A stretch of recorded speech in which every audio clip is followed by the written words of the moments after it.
This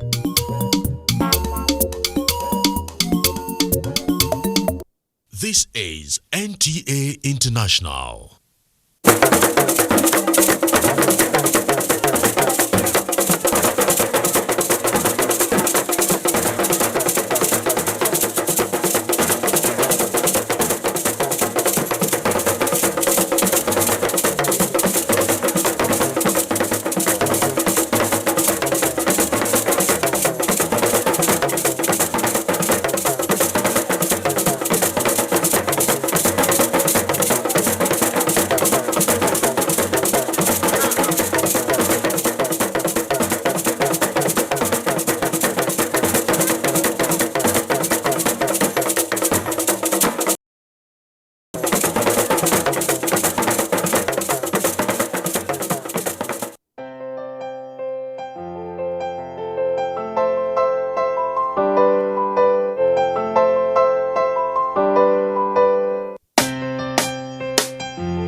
Hear the call of change. Stand up, Nigeria. Change is here and it's going to stay. Change begins with you. Oh yeah, make we go. Go to so let the change begin from within. Look at you, oh Gerula. Change begins with you and me. Change begins with me. Oh, change begins with me. Oh, change begins with me.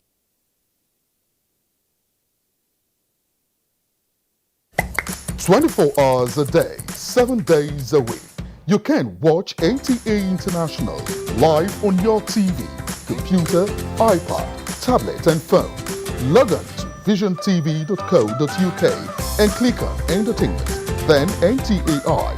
You can also download the iOS or Android app on your mobile devices to watch NTA International on the go, anywhere in the world. NTA International, your window to the world.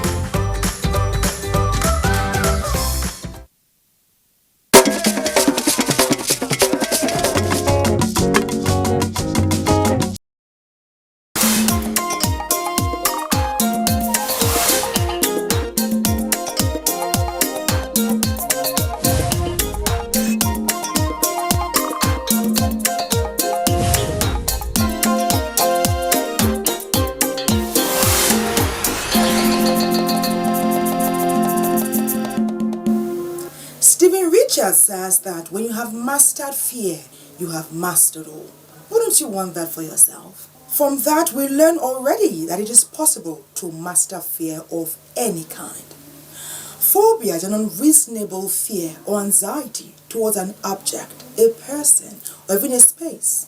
We have different types of phobias. We have social phobias. We have specific phobias.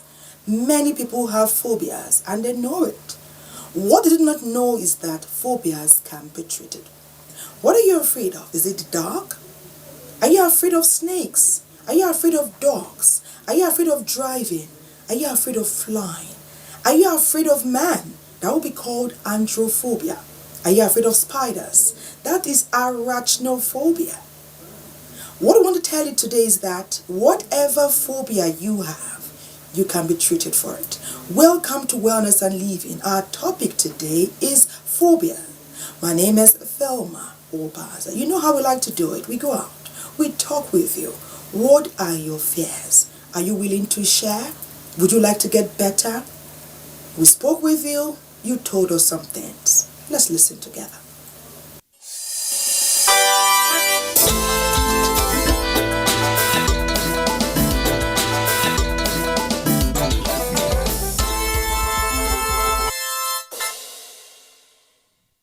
Yes, I remember I have phobia, yes. I don't think I do. As a man, I don't fear anything. Whatever comes to me, I'll face it. I could say I have a phobia for racial discrimination. Yes, I do have phobia for heights. Heights, I used to say, when I'm on top of maybe a mountain or maybe a very high upstairs. I know. Based on my belief, I'm asked not to fear. I do. One time ago when I had an accident, each time I enter a car, and sometime when I get see some of accident occur, it grieves my fear most. No, I don't believe it. I don't have it. Yes, I have an air phobia. I remember my first flight. I'm from Lagos to Port Harcourt, and it was during rainy season. When they announced that there is going to be like 45-minute delay, I was scared.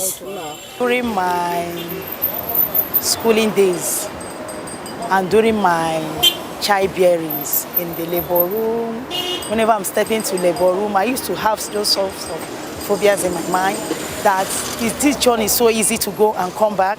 When I was young, I was playing and I fell from a stair from upstairs. So when I fell from there, the phobia came. At any time I see myself on a high place, I do have that fear of, okay, let me not fall down. Treat other people like you'd want to be treated, and knowing the fact that we are all created by God and we're all humans and share the same feelings. So I mean, there's no point treating other people other than you'd want to be treated. That's it. Because God let me know that I should not be afraid of anything. I should not fear. The resistance of such thing I didn't doubt it. The resistance of something that will cause somebody to fear.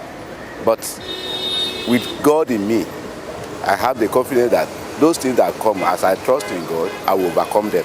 I don't have phobia, and in regard to that, I'm not working towards it. So I don't have anything to work towards when I'm not interested on, or when I don't care much about what's going on or what will happen tomorrow or today. So whatever comes to me, I take it wisely. Whenever I remember God, I throw it away like woven water away. Climb somewhere and try looking down. I doing it frequently so that I will beat it, so that it won't always happen to me anymore. Once you have faith in God, I think it will drive away fear.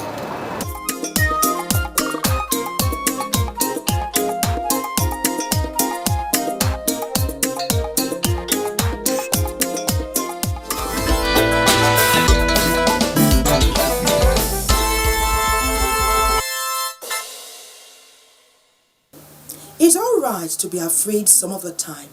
At different points in our lives, we have all been afraid of something. But when you fear something or many things all the time, then you have a phobia and then you just may need help. According to Stephen Richards, when you have a fear of something, the world is a big place. But when you have courage, the world shrinks.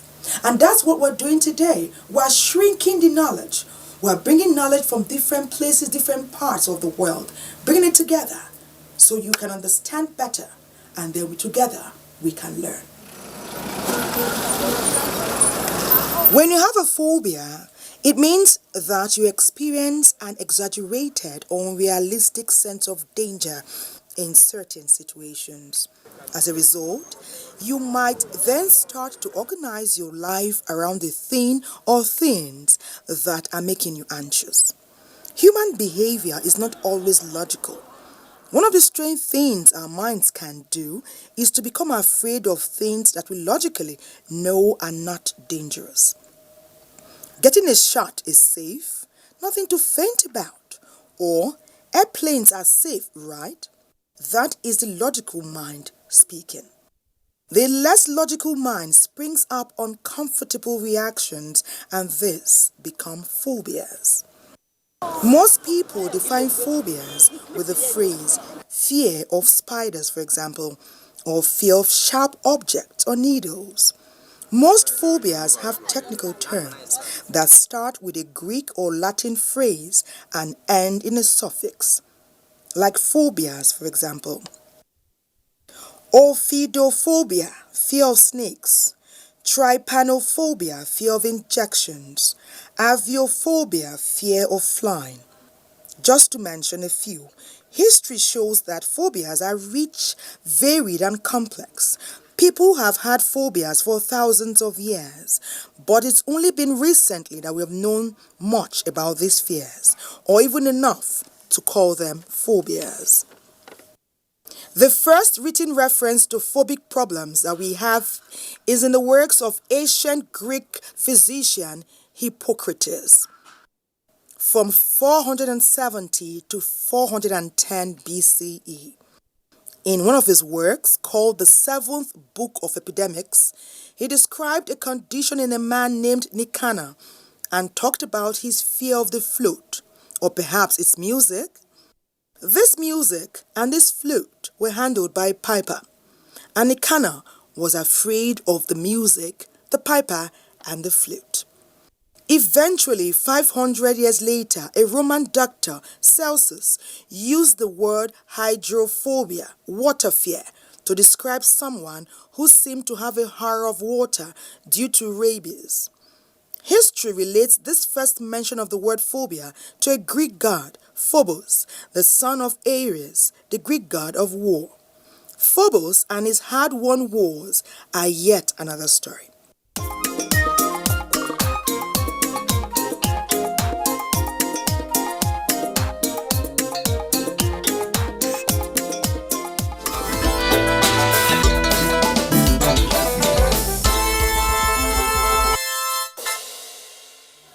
Do you know that fear can make a moth seem like an elephant? Can make a millipede look like a snake? Can make a lizard look like an alligator? It can turn a small problem into a mountain. It can make a lake seem like an ocean. That is why you need to attend to it, because when you fear something consistently, every day, every time, it limits your progress. It limits your ability to take positive steps, and then you must get more information about treatment.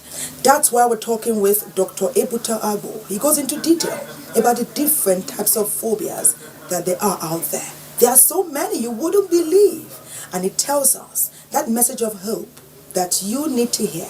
Treatment is available, it is possible, and you can get it.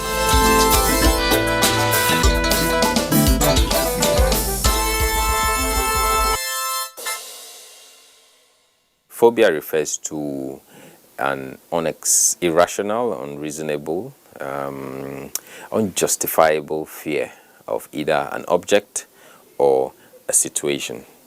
So that limits the person's ability to function either in work or play as a result of avoidant behaviors or abnormal reactions when exposed to those triggers. It's quite a common condition worldwide, and if you look at epidemiologically the prevalence in Nigeria, there are different studies that talk about between 10 to 20 to 30%.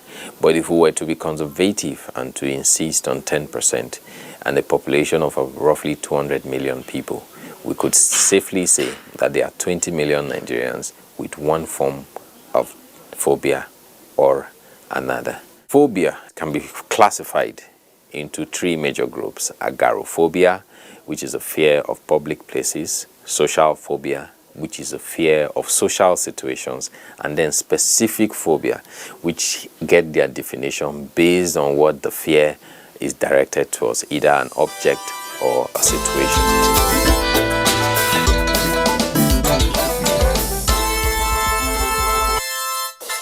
The cause of phobia, it's a bit controversial. It's not been clearly delineated. However, you have people with different opinion of how it has emerged. Some people have noticed that phobias may be more common among certain family groups. So they have postulated that there's maybe a genetic or a hereditary risk associated with the emergence of phobia. Some other psychologists have postulated that certain exposure to certain stimulus, like into life-threatening situations, fearful situations, can create a scenario where the patient or the person involved develops a permanent and a morbid and an unreasonable fear for similar situations. Some other people have looked at it psychoanalytically, and they've said that there's a certain part of your psychological functioning which we may for this discussion characterize as your ego.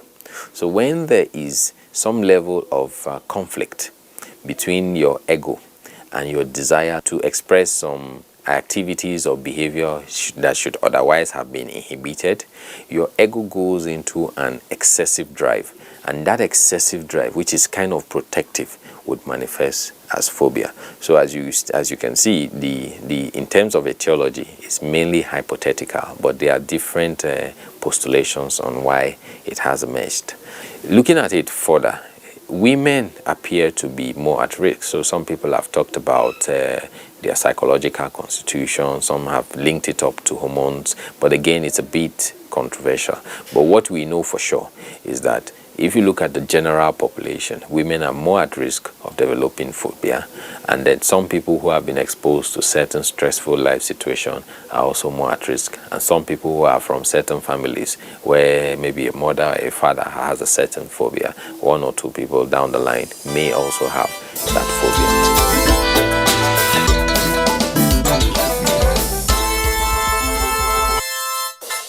In terms of manifestation, again, the manifestation of the phobia will depend on the type of phobia. So patients who have agoraphobia will have a complete dislike, an unreasonable and irrational fear of going to a public place, like going to the market, going to the shop, going to the mall, going to watch a movie. Social phobia has to do with fear of being exposed to maybe social stimulus, social requirements. So the person is afraid of being embarrassed. So he's worried that, okay, if I go out to interact socially, I may be embarrassed. So they are generally over shy, so to speak. And that, again, limits their capacity to interact. And lastly, but not the least, the group of phobias that encompasses everything possible is a specific phobia, where the person has a morbid, irrational, unreasonable, and unexplainable fear for a specific object or situation. So if you take, for example, zoophobia or kynophobia, fear of dogs, you would have a situation where someone sees a puppy and is scared of a puppy because the puppy is a dog. But that is distinct from just being afraid of a dog. Then other types of phobia obviously will be claustrophobia. Claustrophobia is a morbid fear for enclosed spaces. A person who is claustrophobic will find him or herself in a room that probably is well protected, but will still be afraid of being in that enclosure. Another fear obviously is the fear of heights, which is acrophobia. We all have a certain level of fear of heights, but the acrophobic person, upon getting to the height, will be so scared and it would prevent and incapacitate him. He may not even be able to come down from the height. Another phobia is aerophobia, the fear of flying, either by planes or by helicopters, as the case may be. That again can be incapacitating. Imagine you are the top executive of a company and you are having a retreat with some of your friends or colleagues, and everybody gets on the plane, but because of aerophobia, you're unable to. That typifies the situation of aerophobia. And ophidophobia, which is a morbid or reasonable fear of snake. This encapsulates a critical percentage of phobias. But again, you name the condition, there can be a phobia. The list of phobias are completely inexhaustible.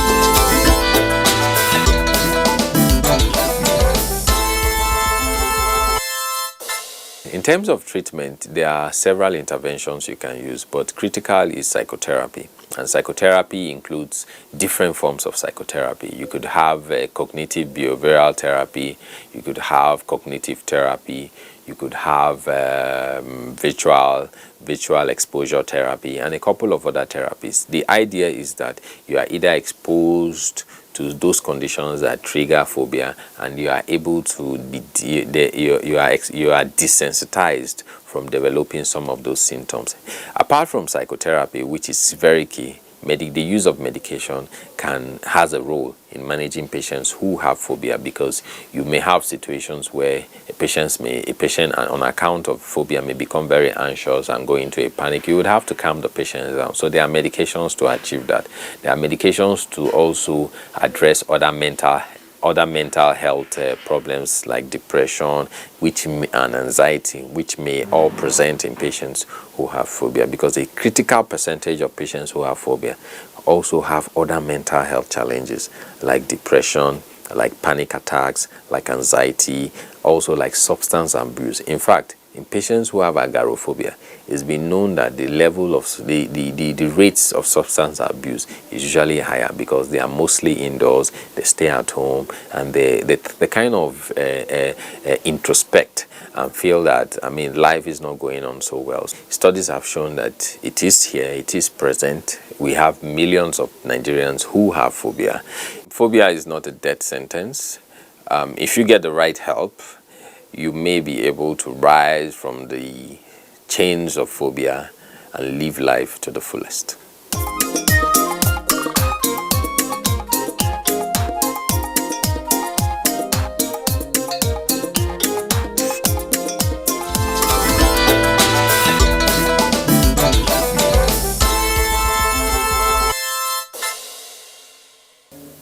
In this splendid place called life, where we are all making a mark in our different endeavoral pursuits, it's beautiful when you have experiences that make you smile.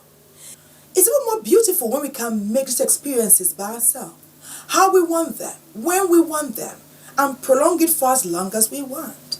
I had a beautiful experience with golf some time back, and I'm prolonging it so you can partake of it.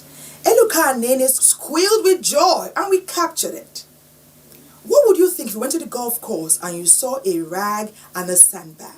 Would it make meaning? Well, you shouldn't miss this.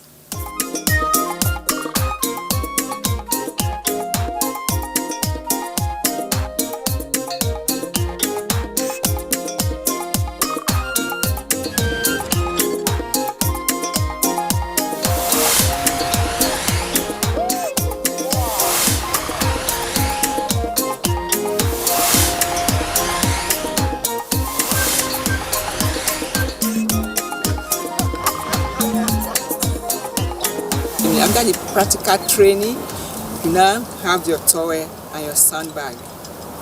Without your towel and your sandbag, you are not qualified to go inside the course. Because when you are carding, you have to soak part of the towel. When you soak part of the towel, when your oga have played, your master you caddy for have played, you collect the club and clean it with that wet part and use the dry part to clean the surface again. That is the usefulness of the towel.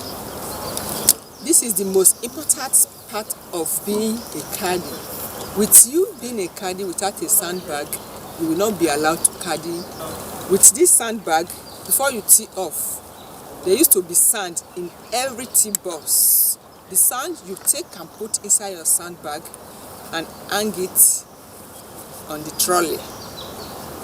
When your master played and there is a divot, there's what we call divot. When you pick divot with the clubs, you open your sandbag, you replace that divot. There will be a piece of grass that will pull out of the divot. You replace the grass, then you put some sand around it, and with your leg you smoothen it. Without this sandbag, if your master removed sand divot and another member played a ball inside that divot, it will get that person pissed off because he will not be able to play that ball the way he wants.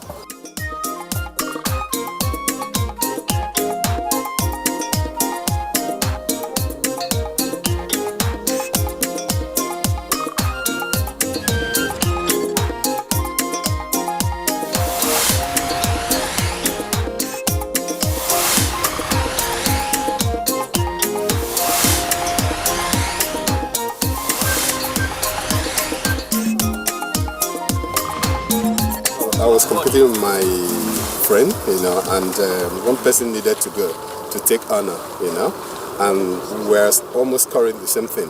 So when he missed his spot, I told myself I wasn't going to miss mine. And luckily for me, and I sank the ball into the hole. So I was excited. A lot of transmutation comes with golf. For me, I look at golf as life. I use it to nurture my attitude, my imbibe patience and skills, decision taking and everything. It's not for lazy people, because by the time you play 18 holes, you must have gone like 7 kilometers. I don't think it's for lazy people. In fact, you exert a lot of energy playing golf. That's what I feel.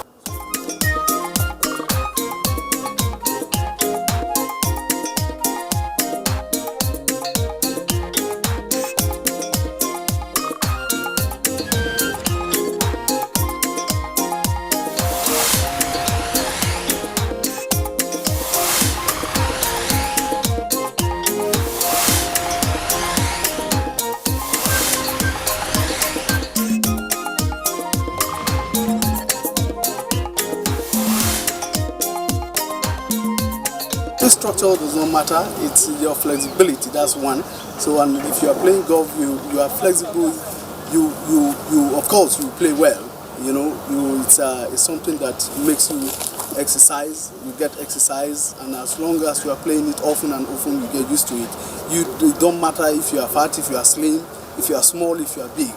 Game of golf, anybody can play golf. It's fast growing here in Nigeria, and we are happy about that. We are meeting up to the golfing world standard, and women are coming. It's a plus. Usually before it used to be men everywhere, but now we have more women are coming, more girls are coming. So we are growing golf in a large level. Sometimes we used to have some clinic here. We have more girls among the children that are coming of 18, under 18 and all that. So it's a plus to our country. We are growing.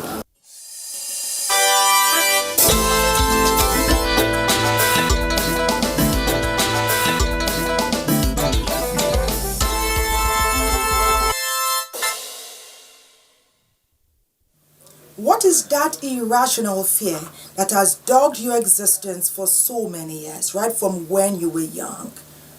We're talking about phobias today, different fears we have. Some people fear the dark, some fear flying, some fear driving, some have a fear of wild animals. Conquer your fear so you can begin to enjoy life as you ought to. And that's the journey we're beginning for you today. Telling you about phobias, going in depth to tell you that research is being done even as we speak to ensure that you get treatment. Find the help that you need. Do spend time with us on our social media handle. We want to continue the interaction and communication. It is Wellness and Living at Nigerian Television Authority.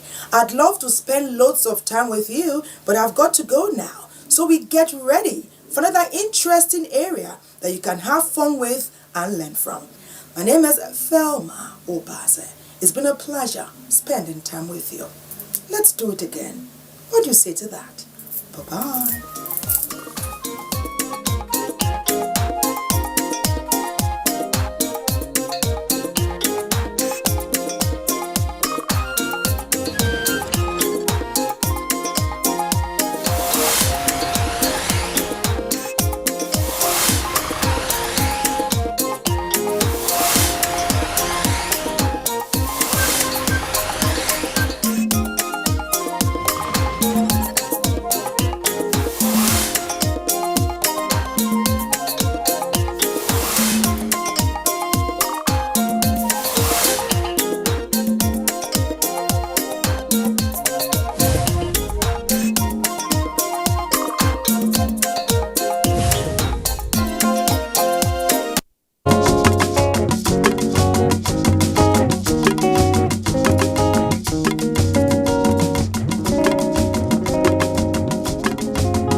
My name is Giato Adeza Adams, the General Manager, Corporate and Strategic Communications, Nigerian Port Authority. As regards the land borders closure, available statistical data from APMT, which is one of our terminal operators that is involved in container handling terminal, has recorded an increase of 200 TEUs of cargoes into their terminal. as a result of cargo diversion from the vessels originally meant for neighboring countries. That shows you that the terminal operators is going to have an increase in revenue, which is accrued to the terminal, and at the same time, Nigerian Port Authority will equally benefit from the revenue increase. So that is the benefit we have derived from the border closure.